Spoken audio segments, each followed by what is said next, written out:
Hola, estamos desde la sala de redacción del periódico El Colombiano de Medellín con este espacio en el que queremos hacerles un resumen analizado y con algunos puntos críticos sobre los temas más importantes de la semana en Medellín y en Colombia.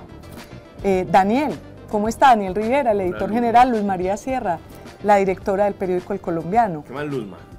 Oiga, estaba viendo yo antes de entrar en los temas que están muy calientes, qué impresión eso del submarino. Muy que impresionante. Implosionó, bueno, que se perdió primero y que pensábamos todos que estaban perdiendo Que el estaba oxígeno. perdido allá en el interior del Titanic y que ellos estaban allá desesperados, pero no, lo que ¿Usted nos se dimos cuenta fue montaría otra en cosa. No, una nunca. cosa de esas? Además que me parece absurdo porque no es que sea una ventana por la que uno ve el Titanic, en este caso, sino que ellos ven una retransmisión por una pantalla. O sea, me parece Pero absurdo. además cuando uno se va a leer como las condiciones técnicas de ese aparato, hay versiones encontradas, pero hay unos que dicen, incluso salió a hablar hoy alguien diciendo, es que ese recubrimiento, creo que era de titanio, con el agua se va abriendo hasta que llega el punto de la implosión. Apenas lo dice hoy, pero ya cuando pasó el desastre. Y el gerente de la empresa había dicho que él quería romper las reglas de la ciencia y que por eso había hecho eso con el material. Igual nosotros no podríamos ir porque eso como que vale mucha plata. Sí, no podemos ni bajar al embalse de Guatapé. Eso es para millonarios un poco excéntricos, hay quienes dicen que no son excéntricos, sino que están buscando el desarrollo de la ciencia, pero de todas maneras gastarse un dineral en algo que no era seguro, que no estaba certificado en su seguridad, pues tiene algo de locura de parte de estos. Pero bueno, los temas de esta semana son los siguientes. El primero, las marchas contra Gustavo Petro esta semana en el país y en particular en Medellín. El segundo tema es el tema del coronel Oscar Dávila, que ya la Fiscalía confirmó que fue un suicidio. Vamos a hablar de los que de verdad, el tema científico del suicidio, pero también de los que no creen que fue un suicidio. Y el tercero es lo que nos tiene a todos estos días pendiente, que es la gran final del fútbol colombiano y el alboroto que se ha armado con respecto a esto.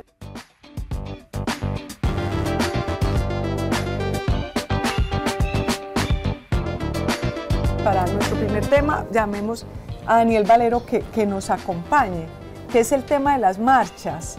Yo no sé cómo denominar, hemos tenido problemas para saber cómo denominamos esa marcha. Sí, ¿no? Luzma, porque está que la marcha de la mayoría, está la marcha de la oposición. La mayoría fue como la tituló quienes la promovieron. Sí, exactamente. Porque la idea era hacer un pulso con Gustavo Petro para decir, las marchas suyas fueron de la minoría, nosotros somos las marchas de la mayoría. Y un poco basados en lo que dicen las encuestas, ¿no? Que la desaprobación del presidente Gustavo Petro es pues mayor al 50%. Yo creo que por ahí va la cosa. También hay quienes le dicen la marcha de la oposición, que también pues la ubica en un lugar, y hay quienes creen que es una ciudadanía indignada, quienes reclaman. Entonces, de todos lados querían ponerle nombres diferentes a la marcha.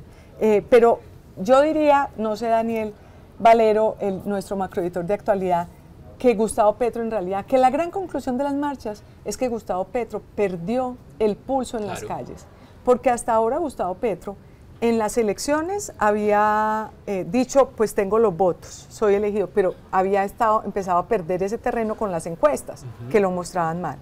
Luego dijo, el Congreso, yo tengo la aplanadora, armó una coalición y también se le fue. Se le desbarató.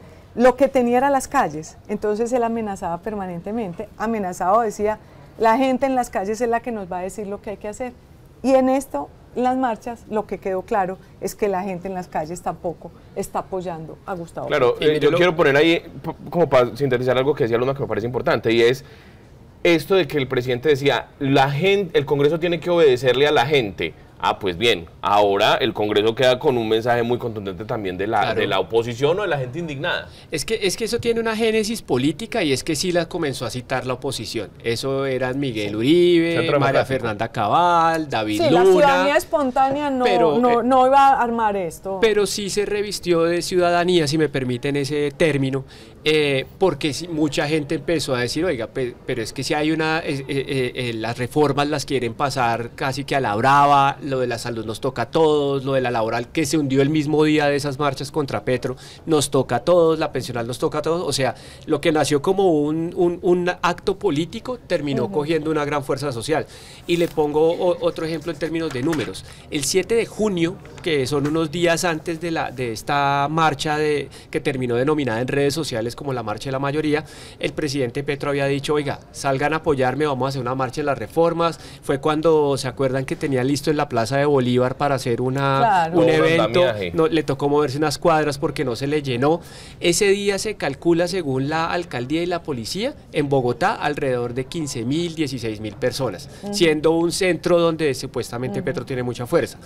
El día de las marchas que empezaron con la marcha de la mayoría, como la llaman, solo en esa ciudad, en Bogotá, 30.000 personas, o sea, el doble, pero diciéndole realidad, no a Petro. En realidad, donde fue la manifestación más grande fue en Medellín. Nosotros, pues, publicamos algunas fotos, pero a quienes conocen Medellín, en el pleno centro de Medellín, en la avenida La Playa con la avenida Oriental en el cruce, en realidad estaba lleno, cuadras arriba de la playa y cuadras abajo de la playa, hasta y San cuadras hasta San Juan. Sí, hasta desde San Juan la llegó. Playa hasta San Juan, esos son muchísimas cuadras. Alrededor de 35.000 personas. 35.000 personas, sí. Pues eso, el dato siempre es un poco difícil de determinar quién las cuenta, pero es que me parece es como importante es porque Gustavo Petro ya esta especie de amenaza que estaba sobre el hombro de los congresistas, incluso de que las calles pedían la reforma, de que la gente quería la reforma, pues se quedó sin ese argumento. Claro, Luz María, es que ese mismo día de esas marchas, de la primera página que estamos hablando acá del colombiano, ese mismo día la Comisión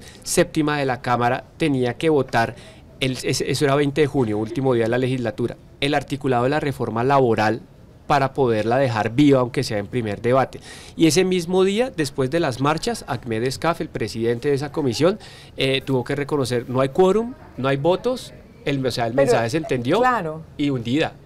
Pero imagínense, es que la situación de esa reforma y del gobierno en el Congreso es como un poquito vulnerable, crítica. Claro. Es decir, están en manos de un presidente de una comisión que su experiencia ha sido ser actor. Es nula. Es actor, no tiene experiencia política. Segundo, no fue la ministra del Trabajo. Es una ministra que la gente apoya porque es una mujer trabajadora, conciliadora, pero el día definitivo de la reforma laboral no fue porque se fue a Madrid, que la invitaron a una reunión en Madrid, España. Entonces, pues así tampoco pueden pasar las reformas. Pues también muestra lo frágil que está el gobierno en el Congreso. Y ese mismo día, acuérdense que esto que estamos hablando de la reforma laboral de ese 20 de junio, tipo 1 a 2 de la tarde sucedió eso, que era cuando ya había bajado un poco las marchas en las calles. Esa misma tarde-noche se cita la plenaria del Senado, que era para el tema de la regulación del uso del cannabis en los adultos aquí en Colombia. Era un solo debate el que le faltaba. Y terminó votándose 47 votos a favor y 42 o 43 en contra. Le faltaron 7 votos porque necesitaba de 54 para que pasara esa reforma constitucional. Eso es para reforzar lo que está diciendo Luzma. Y no es muy normal que se caiga una reforma constitucional en el 8º debate. Es decir, ya en el último debate ya es... Y otra cosita muy pequeña.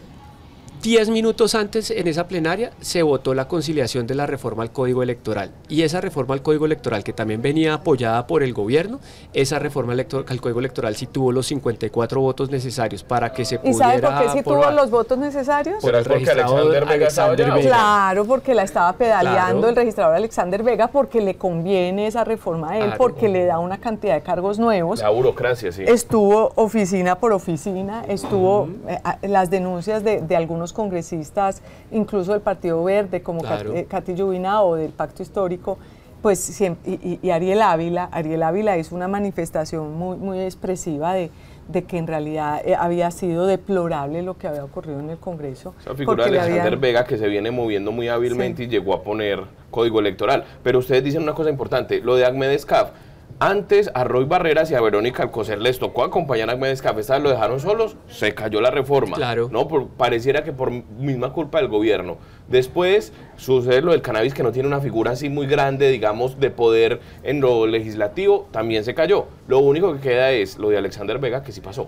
Queda eso que sí pasó y hubo otras cosas que sí le pasaron al gobierno, pero que no son de tanto impacto mediático. Dos en particular. Una que reconoce al campesinado como un sujeto de derechos en la Constitución, eso es algo más figurativo, pero que el gobierno quiso sacar pecho.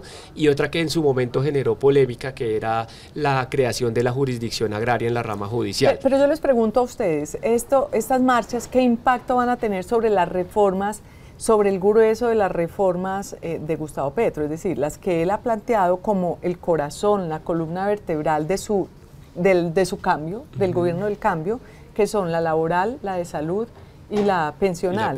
Estas marchas, esta manifestación en las calles, ¿ustedes creen que va a tener algún impacto sobre esa reforma? Claro. Pero yo lo que vi fue un presidente más radical, Dani, porque cuando se cae la laboral, él sale a trinar, que lo que ha hecho en los últimos días es trinar muy rápido, ¿cierto? Y dice, por culpa de empresarios y de los medios de comunicación se cae la reforma laboral y ya la van a volver a presentar. Entonces lo que me parece es que es como si creyera que todo es una conspiración de las calles. Más que creyera, es como una estrategia para decir, vea, no me dejan. Pues, exactamente. Mire, no me dejan, no quieren el cambio. Entonces yo la verdad veo es un presidente más radical. ¿Vos qué opinas? No, sí, es que el presidente se ha venido radicalizando el cambio de ministros que fue. Cuando se fueron Ocampo, cuando se fue Cecilia López, quienes llegan. La insistencia en la reforma de la salud no solamente le ha valido la coalición en el Congreso, le valió acabar con buenos ministros que tenía. La reforma de la salud le está costando mucho. Le costó estas calles.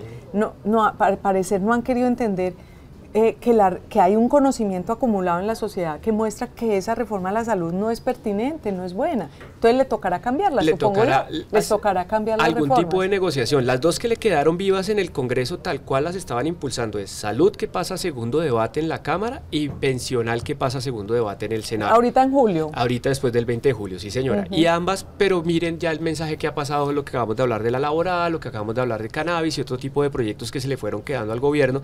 O sea, si no negocia con las coaliciones, ya sea desde el contenido o desde la burocracia, esas dos reformas. Y eventualmente aplican alguna estrategia, porque la reforma pensional en algunos apartes tiene cosas que más o menos la gente considera que son necesarias. Entonces la reforma pensional puede tener un poco más de vida. Vamos a ver qué pasa con la reforma a la salud. No fue una buena semana para el presidente Gustavo Petro ni para el gobierno. También salieron unas encuestas de problemas de popularidad, sigue la baja de popularidad, el 75% de la gente en contra de que acaben con las EPS, lo cual es otro síntoma, es decir, nadie quiere esa reforma a la salud. Vamos a ver si el gobierno sigue insistiendo tercamente, pero ese alboroto en el Congreso, para pasar ya a nuestro segundo tema, se suma a que las marchas llegaron en el peor momento de Petro, como decía, en el momento de la niñera Gate, de los problemas de la muerte del coronel Dávila, de las chuzadas, en medio de grandes escándalos. Obviamente estas marchas tuvieron la coincidencia buena para ellas de que la gente estaba a flor de piel, la indignación por este escándalo que está pasando.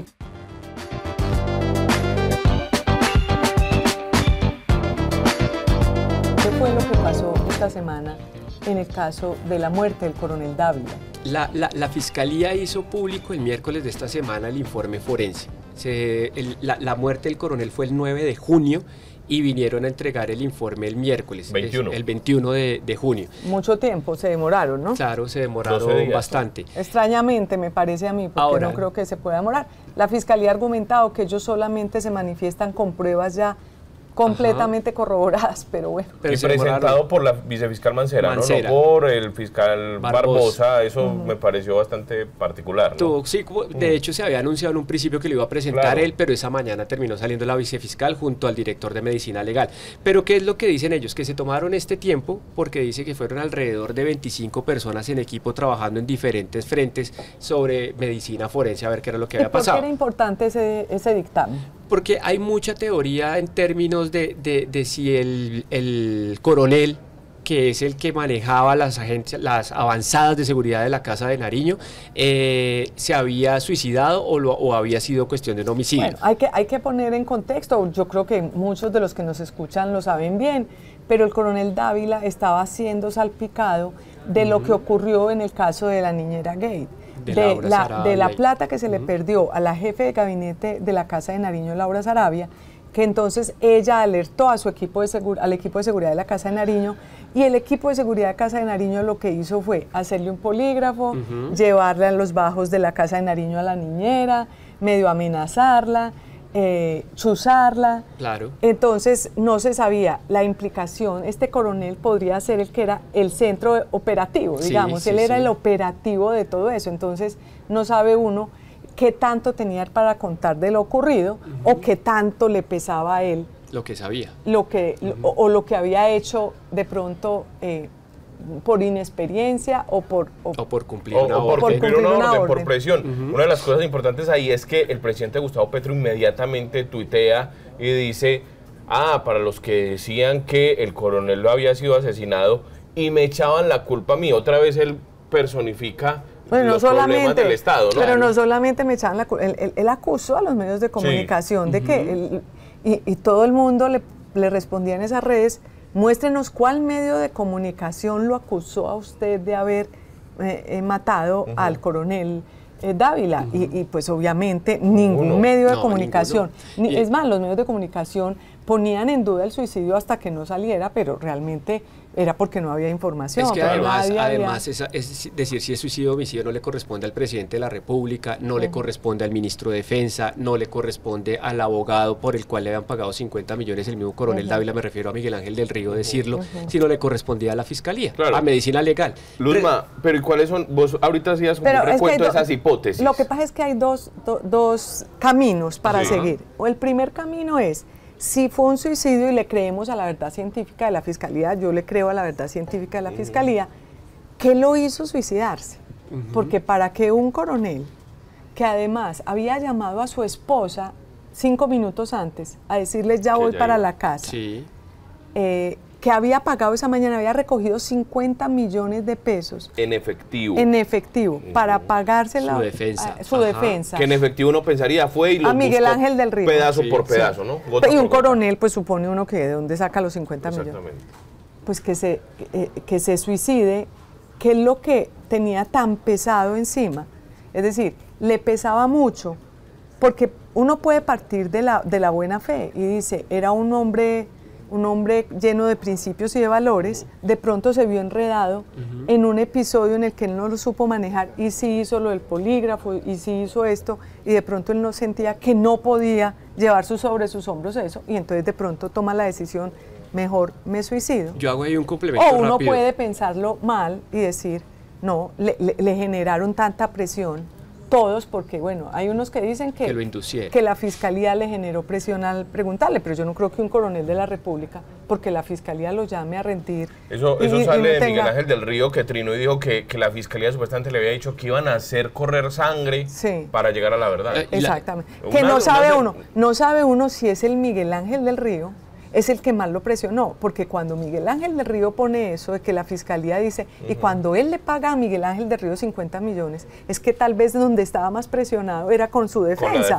La defensa le estaba mostrando un panorama. Si es alguien muy cercano a la Casa de Nariño, al presidente Gustavo Petro, iba a ser su candidato en Atlántico. Una cosa muy rápida de por qué este coronel Dávila es importante, que lo decía ahorita Luz María. La seguridad de la Casa Presidencial depende de la Casa de Nariño, que esa la maneja el coronel Carlos Feria, que viene trabajando con Gustavo Petro desde hace por lo menos una década. Había sido su escolta desde senador, desde siempre, él tenía toda la confianza del presidente Petro. Y la tiene, está con sus giras que ha hecho internacionales, todo. Esa Casa Militar es la que administrativamente manda sobre lo que se llama la Oficina de Avanzadas de la Seguridad Presidencial, que era la que manejaba el coronel Oscar Dávila. Es la del famoso piso 13 en el edificio de la DIAN, diagonal a la Casa de Nariño, donde se hicieron las copias espejo de los celulares de Fabiola y Marelvis y demás.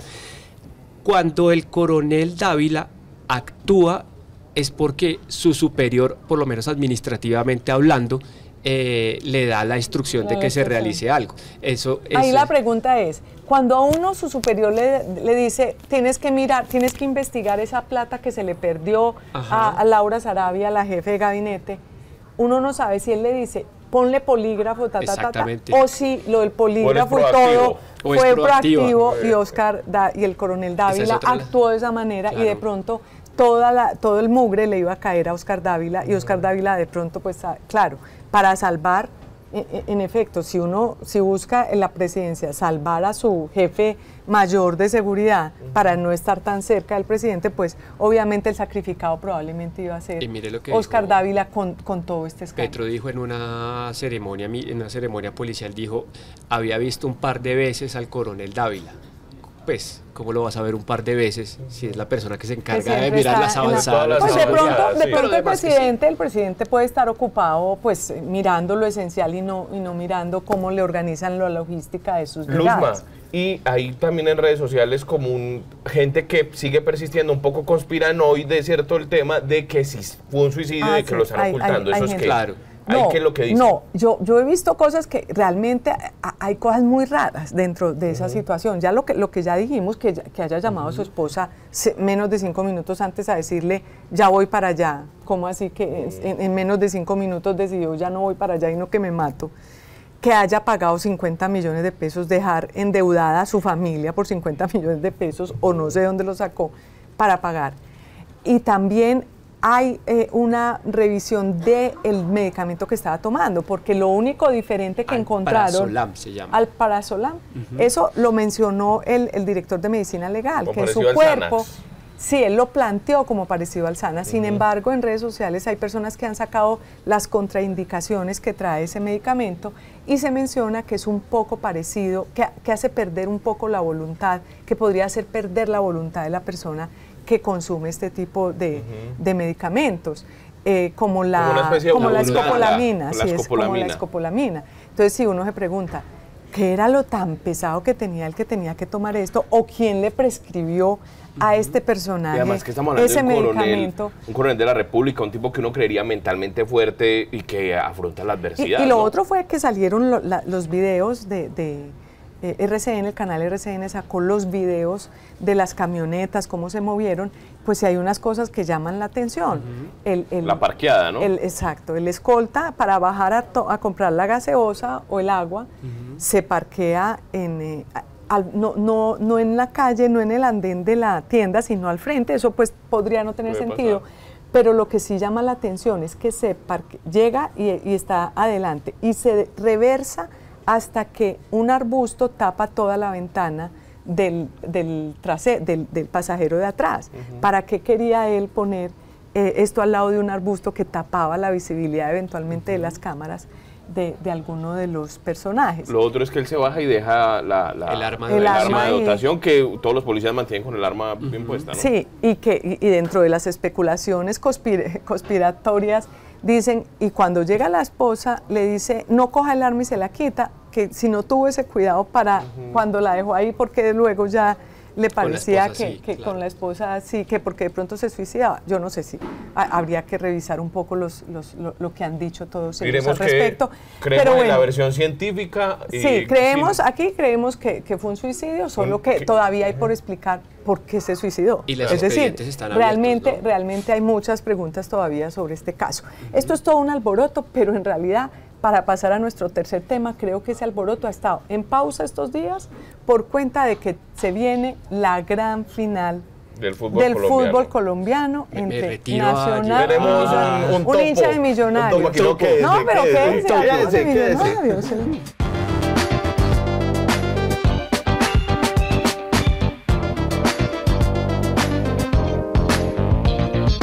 Se armó que alboroto, ¿no? O sea, es decir, más allá del estrés de la final, que es mañana, que es el sábado, está un alboroto sobre el tema de Win y la transmisión del partido. ¿Qué es lo que ha pasado? Sí, Luzma, pues primero que todo un cordial saludo a todos los que nos ven, a Daniel, y hay que decir que es algo que se presentó hace un año en la final con Tolima, cuando acá, sin pedir permiso, se hizo la transmisión del partido. Incluso podían demandar, finalmente no se demandó el partido de Nacional Tolima que se jugó allá.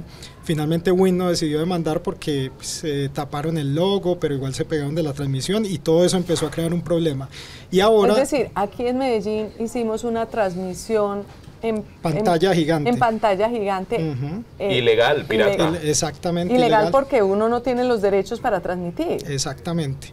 Qué y después de eso, pues hubo Win podía haber demandado, se decidió finalmente que no demandaba, y ahora nuevamente pues ya el alcalde habló que quería que le dieran el permiso, que cuánto había que pagarle.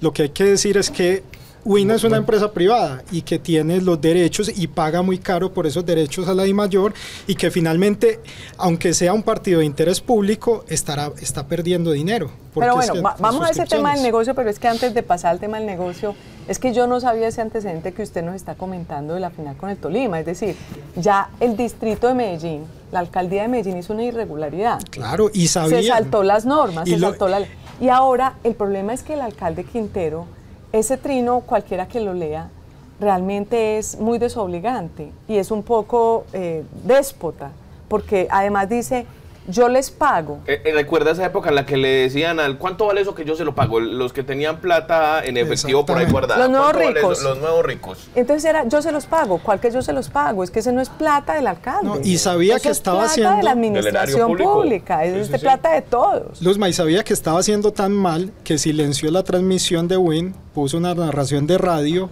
O sea, él sabía que estaba, él sabía que estaba haciendo mal, entonces tapó el logo de Win, silenció la transmisión, puso una transmisión de radio y sabía que se estaba equivocando, y ya después lo que vendría eran las consecuencias que, como lo dijimos. El viejo refrán de si puede hacer las cosas bien, hágalas, mijo, y si no, de todas formas, hágalas. Así es. Realmente, pero bueno, vamos al tema del negocio, solamente para decir algo, claro, eso da lugar a muchos debates, porque mucha gente salió, por supuesto, a atacar a Win, porque lamentablemente en nuestro país a la gente no le gusta pagar por nada.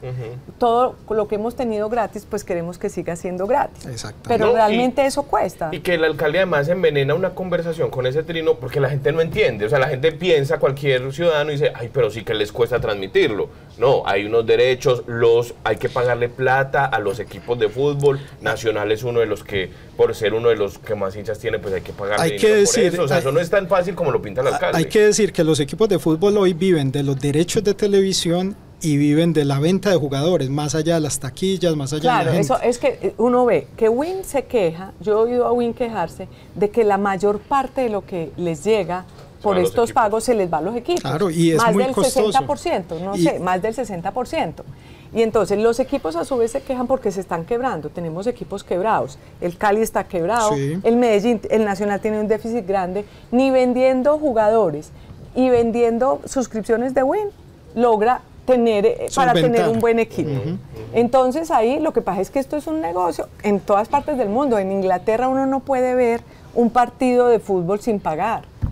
Por televisión. En España uno no puede ver un partido de fútbol sin pagar. Lo que pasa es que es muy fácil apelar al sentimiento de la gente, al sentimiento del hincha, como dice Daniel, y decirle exacto, es que es una final y es que tiene que haber por ahí, por encima de todo tiene que pesar y hay que transmitirla. Entonces claro, para el hincha dice, tiene razón y vamos a apoyar. Para mí siguen siendo medidas populistas, y no solo Daniel Quintero, lo hizo también la alcaldesa de Bogotá, Claudia López, y también el ministro de TICS, de Comunicaciones y TICS, Mauricio Liscano, que uno le preguntaría a él, la familia de él es empresaria, la familia de él estaría dispuesta a dar muestras gratis de lo que produce, o pues, porque digamos, es muy bueno que toda la gente pueda vivirlo, pero otra cosa que hay que ver es que los restaurantes y muchos negocios viven ese día de poner la transmisión de Win y que la gente se vaya allá a consumir. Entonces, esos restaurantes y esos negocios pagan una plata adicional para eso. Y entonces ahora pues pierden. Pero bueno, igual la fiesta va a ser muy buena. ¿Qué va a pasar? No, ya se llegó a un acuerdo. ¿Nacional va a ganar o va a ganar Millonarios? Sí, hablemos ya de fútbol. Bueno, no, lo que hay que decir antes de cerrar este tema de la transmisión es que ya se llegó a un acuerdo. Van a haber 3 pantallas gigantes. Finalmente pues se da el acuerdo entre los dos por toda esa presión que hay. Entonces esperemos pues que se viva la fiesta, que es lo que queremos. No hay problema. Eso es bueno también, sí, que la gente disfrute. Pero hacer las cosas bien. Hacer las cosas bien y sin atropellar a los otros. Sin atropellar a los otros. El problema es ese, el problema es el modo. Los matrimonios, decía alguien, no se dañan por lo que se dice, sino por el tono en que se dice. Como decía mi mamá, el problema es el tonito. Oíste, pero entonces Nacional va al Campín, empató en Medellín, todos esperábamos que ganara. Yo tengo que decir que fui al estadio, hicimos fuerza. y llega al Campín como debiendo, me parece a mí. ¿No, Eso es bueno y malo. Les cuento 3 antecedentes positivos para esta final, para Atlético Nacional. Yo sé que las estadísticas no cuentan sino el presente, pero sí marcan una tendencia. Y Nacional es uno de los mejores visitantes del torneo, solamente ha perdido 3 veces y en el Campín este año no perdió con Santa Fe, no perdió con Equidad. Siempre hay una primera vez. Total. Y lo otro es que la presión o la pelota está del lado de Millonarios. ¿Por qué? Porque aquí jugó mejor, se perdió la oportunidad de irse con una victoria, entonces es el favorito, va a estar con su gente y lleva un proceso de 4 años que no ha podido culminar con un título. Creo que ese escenario es favorable para Atlético Nacional. ¿Por qué? Tiene cosas favorables. Porque la presión es de Gamero. Pues, exacto, y porque el equipo de Pablo Autori no está diseñado para tener el protagonismo de los partidos, y así lo ha demostrado. Es un equipo que pega el golpe en el momento justo. No es el que siempre propone, el que mayor tiene la posesión. Yo creo que ese escenario le favorece a Atlético Nacional en la ciudad de Bogotá. Otra cosa es que las últimas 4 visitas de Nacional a Bogotá ganó en 3 y empató en 1. O sea, lleva 4 partidos sin perder en el Campín contra Millonarios. Pero bueno, todo puede suceder. De todas formas, yo creo que como usted dice, lo que pasó el miércoles demostró que Millonarios de pronto estaba mejor estructurado para tener más potencia de pronto para el partido que falta. Porque Luzma, Millonarios tiene un proceso que va a cumplir 4 años. Con el técnico Gamero. Nacional tiene un proceso de 6 meses con Autori, entonces eso se nota o se debería notar donde podría sacar ventaja. Es que Autori, realmente quienes han criticado a Autori, pues que se guarden sus palabras. Autori con una nómina realmente restringida por las lesiones, por llamados a la selección, porque los refuerzos no funcionaron, por tantas cosas, pues no solamente tiene a Nacional en octavos de la Libertadores, sino que tiene a Nacional en la final de la Liga. Está cumpliendo en todos los frentes. Pues no, realmente es una campaña excelente. Y otro es... Claro que la gente espera que juegue mejor, es lo que juegue bonito. Tácticamente, yo lo he visto jugar bonito, curiosamente lo vi jugar muy bien cuando hubo esos problemas con las barras, que se silenció un poco el estadio. En esos días lo vi jugar. Lo que pasa es que es un equipo muy joven y puede afectarle la presión a estos muchachos canteranos, que eso es otra de las cosas en las que ha cumplido, en sacar mucho jugador de la cantera que ya lo están viendo internacionalmente y que posiblemente después de esta final muchos se vayan al fútbol del exterior y sigan en ese proceso de sacar jugadores. Gane Nacional o gane Millonarios, yo creo que cualquiera de los dos lo tiene merecido. El profesor Gamero pues siempre ha hecho un trabajo muy bueno con ese equipo. Llegan en no tan buenas condiciones ambos equipos, creo yo, están menos bien de lo que estuvieron en algunos momentos del torneo, pero así es la vida, después de tanto jugar llegan cansados, llegan disminuidos, pero va a ser una final realmente bonita, yo creo, bonita. Es la primera vez que entre Millonarios y Nacional se decide quién es el campeón de la liga, quién pelea por la estrella, la primera vez que pelean ellos dos por una estrella, entonces, y además quedaría muy cerca. Si Millonarios gana, quedaría con 17 o 16. 16. Nacional va por la 18. 18, entonces queda un poco cerca. Si Nacional gana, pues se le alejaría un poco más al Millonarios, quedaría Nacional con 19. No, y el otro con 15. Y el otro con 15. No, Nacional, ¿cuántas tiene? Va para la 18, está buscando la 18. Está buscando la 18 y Millonarios la 16. Y entre los dos, con todos los títulos que tienen 52 títulos entre los dos. Son los equipos más ganadores. La gran final, y por eso ha llamado tanto la atención. Y un último dato, Luzma, las últimas veces que Nacional empató 0-0 en las finales fueron 3 veces, en 2005, en 2013 1 y en 2013 2, terminó ganando. Y una de esas fue en el Campín contra Santa Fe. 2-0. Sí, señor. Exactamente. Yo vino con los datos. Yo vino con los datos. Para eso estamos, para contarle a todos los que nos ven, nos escuchan, pues las noticias más importantes de la semana con la mejor información y los mejores análisis. Entonces, muchas gracias por acompañarnos. Gracias, John Eric. Gracias, Daniel. Ustedes. Y nos estaremos viendo la próxima semana en Mesa Central desde la sala de redacción del periódico El Colombiano en Medellín.